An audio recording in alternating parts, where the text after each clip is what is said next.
extraordinary success. Last spring, I was asking her about a writing schedule, and she related that she started at 5 a.m. and tried to write some 5,000 words. When my jaw apparently dropped, she quickly and humbly hastened to add, but they're not all good words. Last term, in my college humanities class, I was showing publicity shots of leading Panhandle authors, several of whom are here today, when a young student from Clarendon blurted out, "That's Morgan Heisinger." So, it is my pleasure to introduce Morgan, aka Bethany Clare, who will, if her past programs are any indication, share all very good words about the Writer's Club. Thank you.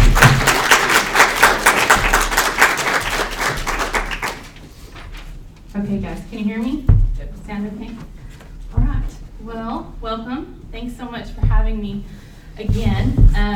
It's been a while since I've presented anywhere, so I'm kind of having to dust off some presentation skills. And I'll do my best not to offend anyone. When I was going through the presentation last night, I think my curse word count got up to like 3, but I'm going to try to refrain. So I am going to start with just a brief, quick intro with what I'm going to talk about today, and then we'll dive in. So as Rick said, my name is Bethany or Morgan. I'll answer to either one. And I've made a full-time living from my writing for 6 years now, and that's been with one series.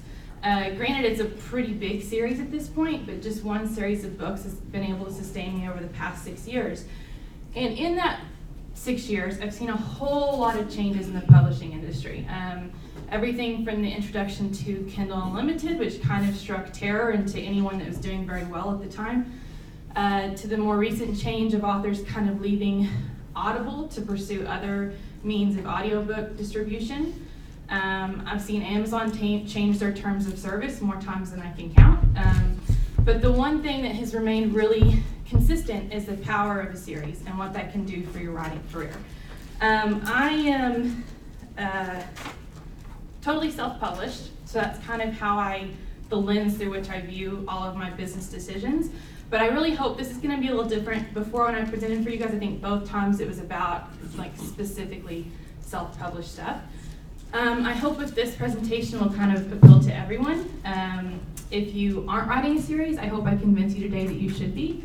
And if you already are, I hope you leave with some tips or things to add, or ways to approach it that help your series that's already in progress. So, you guys ready? Okay. Let's get started with part 1, which is why you should write a series. Let's see. Reason number 1, it is the best form of built-in marketing there is. So the question I get asked most frequently, more than anything else, is how do you market your books? How do I keep my books visible? And the truth is, I spend very little money on ad spend or discounting my books. I'll do a discounted promotion once every 3 months or so, but I don't constantly have ads running all the time. And that's because I've built a series that allows for so much built-in marketing. And how that is, we're going to talk about right now. One way is, with this series, discounting your books actually does you some good. Are any of you guys not familiar with BookBub? Do you know what BookBub is? Okay. I've seen lots of authors come to me and say, I got a BookBub on my standalone book, and they're super excited, which you should be. BookBubs are really hard to get, and it's a big deal if you can get a BookBub ad. But they're always disappointed because they had this BookBub, and they had really great sales on the day their featured ad ran, and then sales tanked off really fast. And that's because it's a standalone book. There's nothing for readers to buy after that. There's no follow-up book for them to purchase. And I'm going to show you 2 examples in just a second, using BookBub actual data as what that would look like with a standalone book or a book in a series. So let's start. I'm using my covers because that's what I had access to. Let's pretend this is not the first book in a series, that this is a standalone book, okay? So when I first started, time travel romance was not a category that BookBub had. The closest thing they had was historical romance, but they do have one now. And the cost of that ad is $248 if I run an ad at 99 cents for a day. And according to BookBub's website, the average number of sales you can expect in the time travel romance category is about 920 sales that day the ad runs. So if you run a promotion on your book and you price it below $2.99 on Amazon and you're not exclusive with them, you're only going to get 35% royalty on that book. So 99-cent book, you get about 34 cents a sale. At 920 sales, can you guys see that okay? You're gonna get $340, which your ad's gonna earn out. Like, you're gonna earn more than you spent on that ad. And you're gonna see a huge spike on the day the ad ran, but your sales are gonna dip really fast. And you're not gonna see any sort of sustained benefit to your reader base or your income. But let's look at it as a series now. So same ad, $248, still for 99 cents. But I have a couple books after that, or a lot of books after that, ideally. So I did a very modest follow-through rate. I calculated this at 10%. My experience with the BookBub, it's like 35% follow-through rate. And I'm not talking about long-term, I'm talking about like the day the ad runs. It always blows my mind that like every time I have a BookBub ad, I will sell not just the book that I'm advertising that day, but the books after or before. People will go and buy them before they've even read the book that's featured on BookBub. So let's say the day the ad ran, I did have 920 sales of the first book, at least, and I found that to be low too. Usually it's much higher than their average. 10% follow-through rate, and what I did with those two books at the bottom, one of the books is $5.99, and then the other one's a novella that's $2.99. So I took the average royalty income for those two books, which is $314. 10% follow-through rate, you'd have a total of $628.88. So your ad definitely more than earned out if you have a series of books. But the most important thing is look at the sales trajectory. You're gonna have a huge bump in sales the day your BookBub ad ran, but then it's gonna keep going up for a while, because there's going to be more people than just the people that buy on the day the ad ran, right? I mean, they're going to read that first book. There's going to be more people that buy after that. Eventually, your sales will go lower. I mean, that's just the way the machine works. You got to keep feeding it. But the tail for that BookBub is going to be much longer, and it actually benefits you to discount that book in a series. Make sense? Okay. Am I talking too fast? Breathe. Okay. Also with the series, you can utilize the all-powerful loss leader. And this is a point of contention I get with an authors a lot, and I totally understand it. I get that when you work for months or years, if you want my honest opinion, if you're spending years on a book, that's too long. But if you're spending months on a book, I totally get not wanting to place that book for free when you've put so much time and energy and blood, sweat, and tears into a book. But if it's the first in the series, that is still a really powerful thing. And I know people say all the time that like 99 cents is the new free, or free doesn't work. That has not been my experience at all. My data, my sales charts do not show that. My first book, Time, has been free for the better part of 6 years now, and I'm still getting like hundreds of downloads a day. So there are people getting into my series every single day from that free book. And the other argument I hear a lot is that it conditions people to expect free books. And I don't think it does that either. I think it's like, That's the power. I think most people, I'm sorry, you're I was fine. asked to adjust the lights, and I You're thought that fine. might do the lights.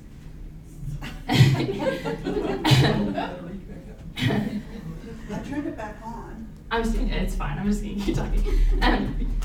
I think most readers understand that you offer the free book and then they're expected to pay for the rest of the series. Look at like Sam's Club. They do that, right? Like with samples of food. They give out like a sample of food, hoping it will entice you to buy the whole thing, or, So it's still a really powerful tool, and it works. Have any of you utilized a loss leader? Do any of you that are writing a series, have you placed the first book for free? All right, I'm just going to start talking about the next slide, and then you'll see it when it comes up. Also with the series, you can beef up non-release months with short stories, novellas, and special editions of your book. This is a really great thing to kind of keep your sales up in between long months of non-releases. How many words novella are you doing? My novellas are about 35 to 40,000 words. Yeah. And readers love novellas, especially this time of year. Like if you have a series and you can do a Christmas novella, my Christmas novellas do so well. And I haven't even released a Christmas novella this year, but like the sales of my Christmas novellas are starting to go up, like as we're kind of getting into holiday season. And they do that every year. And like last year I did kind of like a spookier novella, like around Halloween, and I released on Halloween, and that worked well. You just pick like several characters and then just do a scene? Yeah, it's just great. like Yeah, or a short story. Last year too, I sent out a short story on Christmas Day. It was just about like, to my newsletter list, just a free short story. They love that, and it keeps them engaged in between release months, you know? Also, but like with a standalone book, that would be much harder to do, right? Because there's not a world built that you can pull characters from, or background stories you can elaborate on. Also last year, it was the 5-year anniversary of the release of the first book. So I decided to do like a 5-year anniversary edition, which was a lot of fun. It didn't take me a whole lot of time to work on it, but it was like having a whole other book. So I got a new cover made for it. It's the one in the middle. And I wrote a short story specifically for that I put at the end. I had an artist do a rendering of the castle that's in the series, and that was included in the book. I did like extended scenes and deleted scenes that really I wrote before I put it in the book. But and then had like author notes and stuff as to why I wanted to extend this scene, or why this, why I took that out or whatever. And it was a big deal, and it was like having a release in a month that I didn't have to write a whole book for that. And that's something that series allow you to do. And I have a copy of that anniversary edition up here if after you want to see how I set that up, like what the author notes looked like and stuff, if that's something that interests you. Okay, so also there's no expiration date for your backlist. And this is a big advantage to a series, and this probably is more targeted to specifically self-published series. And correct me if I'm wrong, I don't have a lot of experience with traditional publishers, but I would assume that a traditional publisher may spend, some money right when that book comes out to really push it. But 3 years down the road, they're going to be onto something else. Like your first book that you released 3 years ago is not going to be what's on their mind or important to them. But with a series that's self-published, you can constantly be pushing that first book, and you can constantly be promoting books that you wrote years ago, and they never die. Like there's a constant line for them that you can be pushing them up, which is a huge advantage to marketing and makes it kind of built-in marketing. Okay, also you can create additional products without writing more, i.e. audio and box sets. Have any of you that have books published done audio? Audio, yeah. And audio is a huge market right now. It's the fastest growing market in publishing. Audio has become over 40% of my income. It's growing really fast.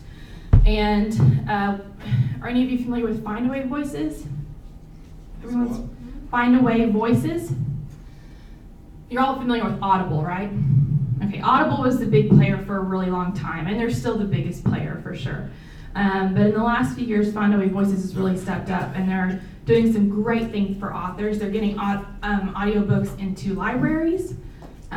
We control our prices on Findaway Voices, so we can run promotions and discounts for audiobooks on Findaway Voices.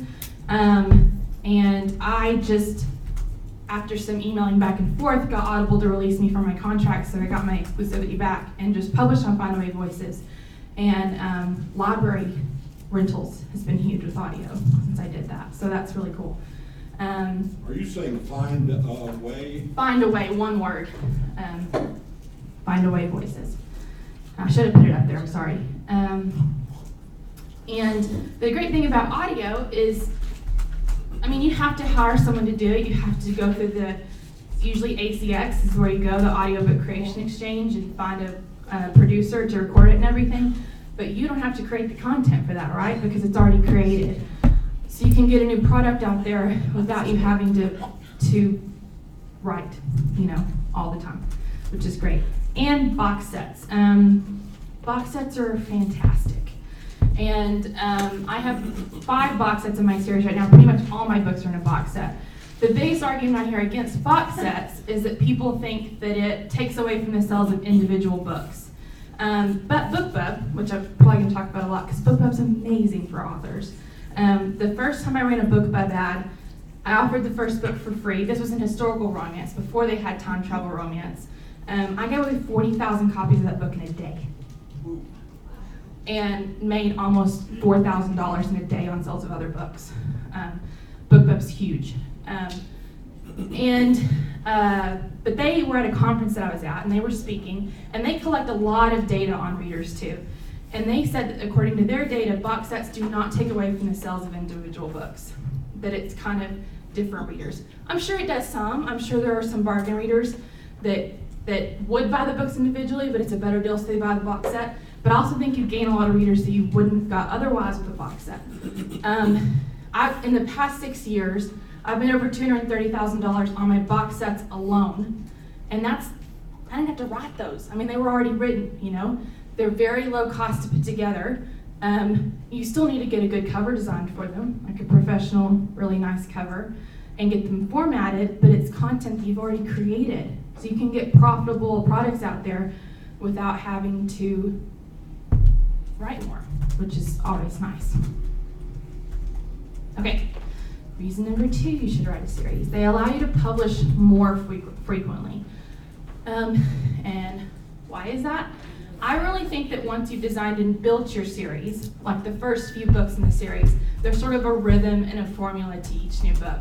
And I don't mean that they're not like original stories, but there's a flow to them. I mean, those of you that have written series, Linda's shaking her head. They do. There's like how to write the stories in that world. So there's kind of a built-in rhythm and flow to them. And they often set themselves up for the next book. At least that's been my experience.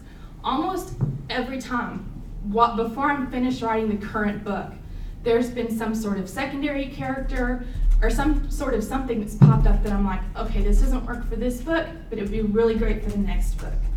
So before I finish that book, I already have the idea for the next book in the series. But they also allow you to publish less frequently if you need to. And I want to talk about this because, full disclosure, I don't want anybody thinking that I'm some sort of machine that pumps out books all of the time. I did that really, really hard at the first, and then I burned out really, really hard. In the past 13 months, I've written 2 books, published 1 in the last 13 months. But I've been able to maintain 5-figure months every month since the last release. And that is only possible because I had a pretty substantial backlist of interconnected books. I think that if I'd had 17 standalone books out, my business would have gone under. I really believe that. I think the fact that they were a connected series gave me so many different things that I could promote every few months that kept me up while I was kind of like living life a little bit and taking a breather and, stepping back, because burnout is real. And it is inevitable if you're releasing a book every 3 months for, 3-4 years. But you can also, with this series, strip out bonus content to keep your readers happy if it's been a while since your last release. So, yeah, I've only written 2 books in the last 13 months, but I have written quite a few short stories and things like that I could send out to my newsletter list or to my book babes group, which we'll talk about in a little bit. Things like that take you just like a weekend to do, right? But it's something to kind of keep people happy while you're whatever's going on. Okay. Reason number 4, you can create greater launch power by releasing multiple books at once. I know it's really hard to hold a book when you've spent so long working on it. I really think it was the key to my success from the get-go. I waited with this series until I had 2 full novels and a novella, and I release them all at one time. And the reason I think that works so well with the series is because readers are way more likely to take a chance on a new author if they have more than one book available. If you do it right, if a reader's scrolling through wherever they get their books, right? Amazon, Barnes & Noble, Google, Kobo, Apple, they're not going to be able to tell you self-publish that book. If you're doing it professionally and you put in the work, they're not going to be able to tell. And they're not going to know that you released all 3 books on the same day. All they're going to see is that you have 3 books out, and that makes the risk seem less in their mind. Does that make sense? They just think, oh, that person has 3 books out. They must be awesome. I'll buy the first book or download it for free, you know. Also, you can link from one book to the next, increasing sales with ease. So what I mean by this is, in every single one of my books in that series, like right after the last word of the last page, before even the about the author stuff or the acknowledgments, any of that back matter stuff, I have a continue with the series. Here's the link to book 2 or book 3 or whatever, to that next book on that retailer. So if they're reading it on Amazon, it links to the next book on Amazon. If they're reading it on Barnes & Noble, it links to the next book on Barnes & Noble, like retailer-specific links. And it makes it a no-brainer, and you're selling books without you having to do anything but put the work in to format those and upload them. It also boosts algorithms. So Amazon algorithms are like this mysterious thing nobody really knows about, but we know it exists. And we know that the more you put out there, the more it works for you. So if you release 3 books on one day, that's going to boost the algorithms and make your books way more visible. You could, of course, hold 3 standalone books and release them at once, but the follow-through rate is going to be way lower. The sell-through is not going to be as easy to do, and they're not going to be as visible. I mean, if you're releasing 3 books in one series, those are going to show up on the same page on Amazon, you know, when they're searching for stuff, which is going to make it easier for people to see. If it's standalone books, that may not always be the case. Okay, reason 5, series help create super fans. So I would define a super fan as someone that, like, they're one click. They're not even going to read your book blurb. They're just, if they see you have a book out, they're just going to buy it, no questions asked. And you need as many of those as you can possibly get, and series allow you to do that. Because people love a world, right? I mean, like, look at every massively popular thing. It almost always comes from some sort of series-built world. We'll talk more about that in a little bit. But, like, for example, I have a group, we call them Bethany's Book Babes. And the way I found them was on my newsletter list, narrowed down to the people that had opened every single one of my last 10 emails and clicked on buy links.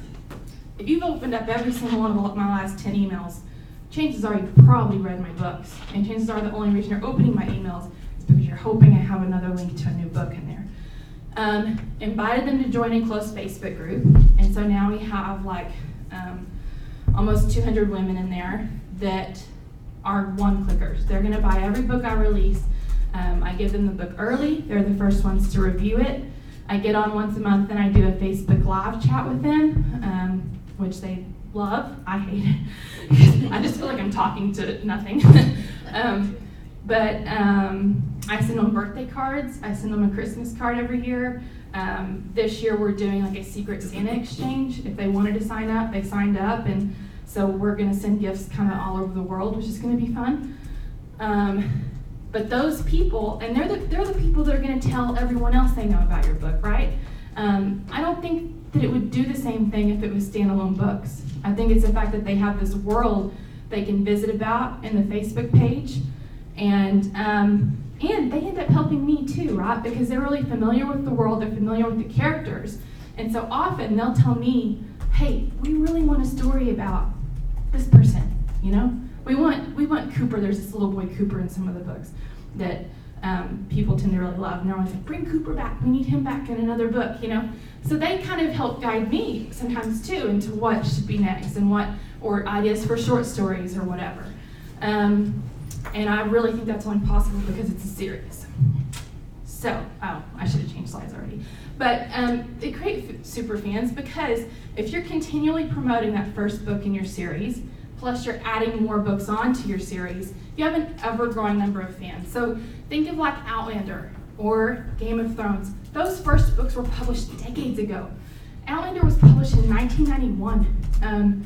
Game of Thrones was published in 1996, and it's just in the past, decade or so. I mean, those books were popular when they came out, but they've just continued to grow over the decades. The last 10 years or so is when the TV shows started coming out, and everyone knows what those are if you say their name. So that's possible with this series because your fan base is growing all the time if you nurture it and keep it going. Okay, so summary on part 1. You should write a series because they're the best built-in marketing there is. They allow you to publish more frequently or less if you need to. You can create greater launch power by releasing multiple books at once, and they help create super fans. So I want to ask you guys a question. If you, what's holding you back from writing a series, or why haven't you written a series? Let's talk about it, and let me convert you if you're still against series. Anybody? Anybody that's thought about writing a series but just hasn't gotten started yet? I've started. Uh-huh. I mean, it just happened yesterday at my critique group, and I told her I want to write a series, Uh-huh. and here you are. So that's great. That's great. Yes. I'm in the middle of book 1 of a new series, but what I find is like there's ideas. I keep thinking, oh, that needs to be in book 2, that needs to be in book 3, and I cannot focus on the what at hand because I'm thinking of all the possibilities. So how do you tame your brain? You know what I'm saying? Right. Do you put like sticky notes everywhere? Like I do. Now we're going to talk about like it in the that next character's gonna be good for book 4. Yeah. I mean, that's the problem, and I'm writing But that's it a with really another good person. problem to have. Yeah, and that's where we can't. We're going all over the place. Yeah. That's a good problem to have though, right? But I yeah, don't for know. sure. For sure, yeah. I may not ever finish.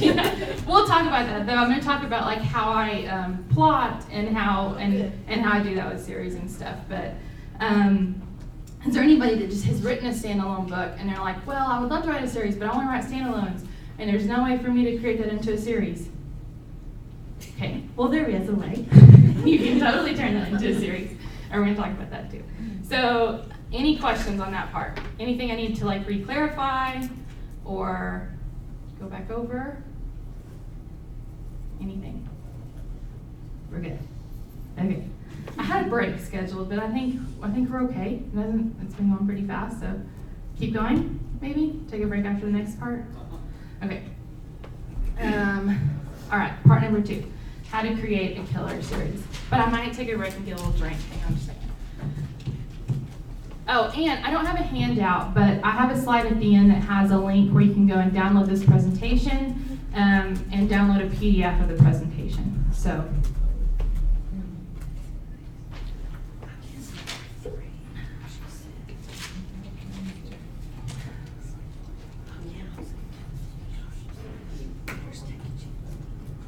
Okay. You ready? Okay. All right, so step number 1 to creating a killer series. And if you guys have questions at any point, just throw them out. You don't have to like wait till the end or something. Decide what sort of series you want to write. So what I mean by that is I kind of think of them as 2 kinds of series. There's probably more, but we're going to talk about 2 and the words that I've made up to define them.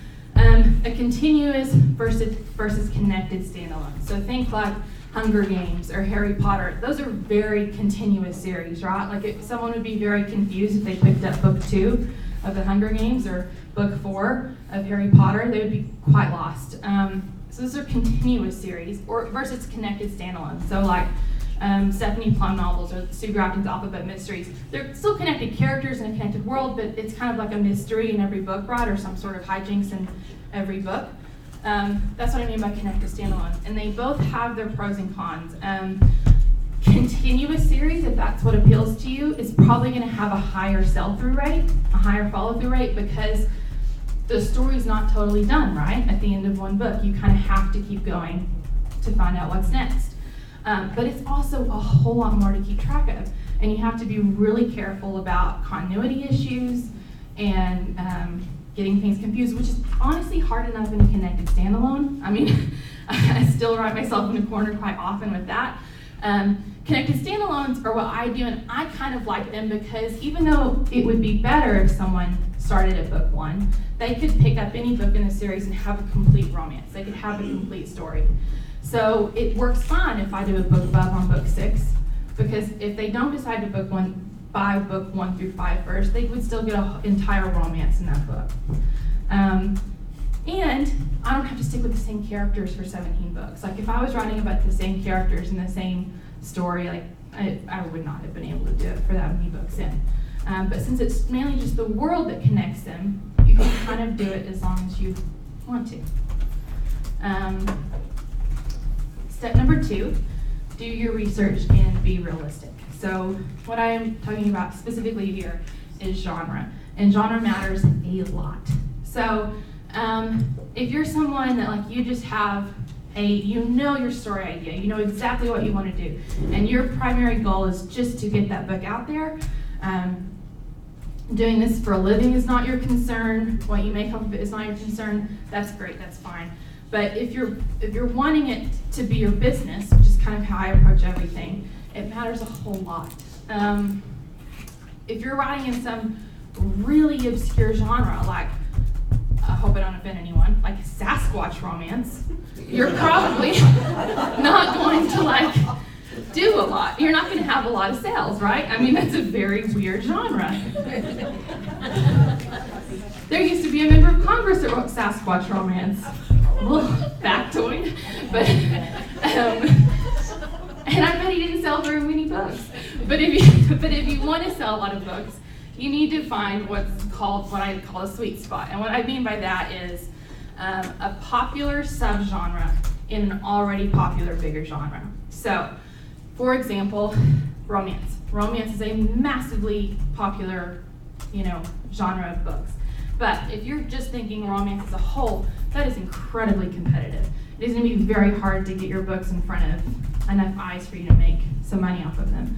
So you need to find a subgenre in romance that is still popular, but way less competitive. So for example, like with mine, time travel romance. Time travel romance is very popular. I mean, obviously like Outlander, things like that. But it's small enough that I can compete there, There's about 10 authors that do well in that, and I can compete with 10. It's a whole lot harder to compete with thousands, right, in romance as a whole. I mean, there are more than 10, but there are 10 that kind of linger in the top, 100. So, like thinking about mysteries. Mysteries is another massive genre, but that would be incredibly competitive if you were just looking at mystery as a whole. You need to narrow that down to, say, cozy mysteries, which is still a big genre, but a little easier to compete there. Or police procedurals, like something that's a subgenre of a popular genre. I would also try to think of something strategically that could go in multiple subgenres. So like mine can go in time travel romance, but they can also go in historical romance. They also have kind of some paranormal elements, so they can go in paranormal romance. The more subgenres that your stuff can fit into, the better. Don't try to force it into something. Don't label it as something that it's not, because all you're doing then is then breaking a promise to readers and getting upset readers. But if it can realistically go in several subgenres, that's just going to benefit you way more than just having one category your books can go in. Okay, step 3, plot, don't panic your series. And this is what we'll talk about, how I plot and stuff. And I know like some writers just do not like to plot, and that's fine. This is just my opinion on it. I think specifically with a series, plotting ahead of time allows you to finish a manuscript much quicker because you know where you're going, right? And you're not writing 100 pages that you're not going to end up using. You know what's coming ahead of time. Also, whether it's continuous or connected standalones, plotting helps you with continuity issues. It helps you catch those before you start. I haven't plotted every single book. There's probably been 2 books and 1 novella that I just sat down and just did it, just let it flow. But in every single one of those, there was some point in the book where I had to stop and rewrite probably 100 pages because there was some point that I like messed up things I'd said in a previous book, or like there was some kind of continuity issue with the timeline or how the magic works or whatever. But if I'm plotting, when I plot, I'll have the other previous books in front of me, and if I have a question about something, I'll like find it, so I can kind of catch those things before I dig in. It also allows you to jump on your next novel in the series. You can be plotting and know what a secondary character is going to do and be like, okay, I like that character, I think people are going to like him, that would be a good guy for the next book. Or a scene, sometimes I'll think of a scene when I'm plotting and I'm like, oh, I love that scene, doesn't fit in this book, but for the next book. So, to kind of go back to your thing, Natalie. So the way I plot is,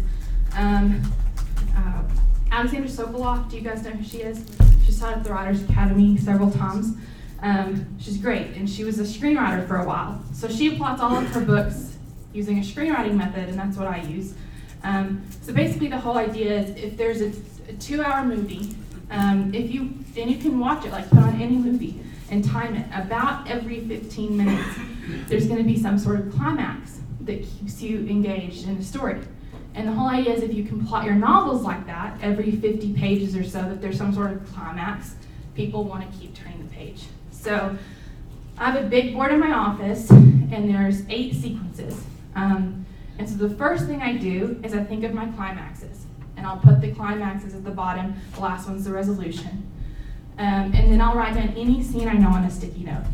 And I'll stick it approximately where it goes in the story, right? Like kind of or in what sequence I think it's going to be. And then it's just kind of like a fill in the blanks kind of thing. It just slowly starts to fill itself in. As I think of scenes, then more scenes come, or more pieces of dialogue come. And I just keep building it in until that whole thing is done. And then from there, I take all the sticky notes, and then I start writing like chapter summaries, and then, I can get like really kind of crazy with it, and I don't really recommend that you do that.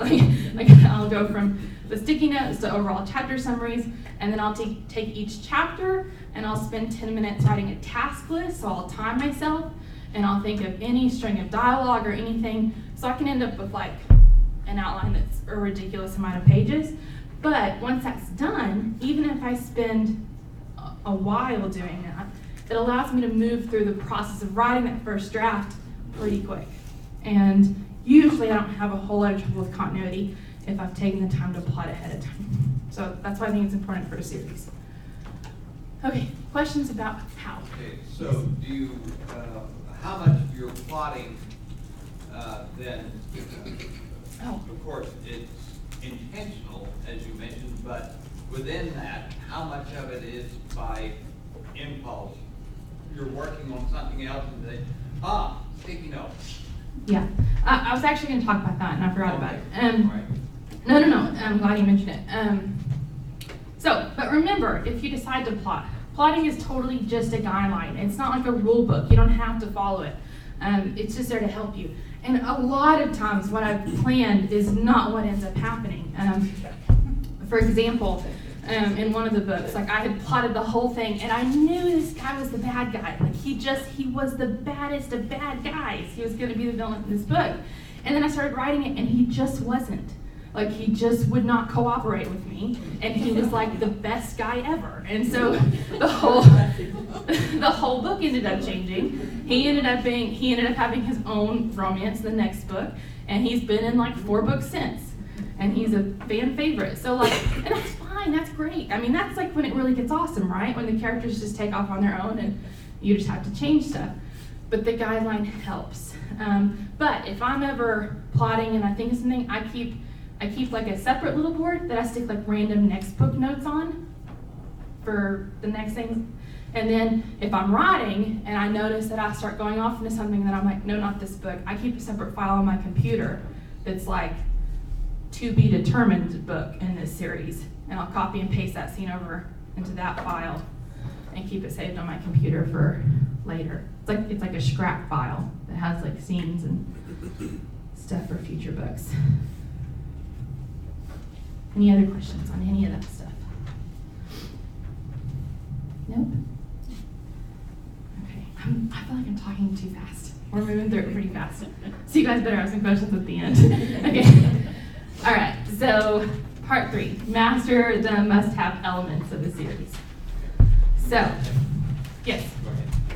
Oh, okay, let's take a little break. Okay. And if you have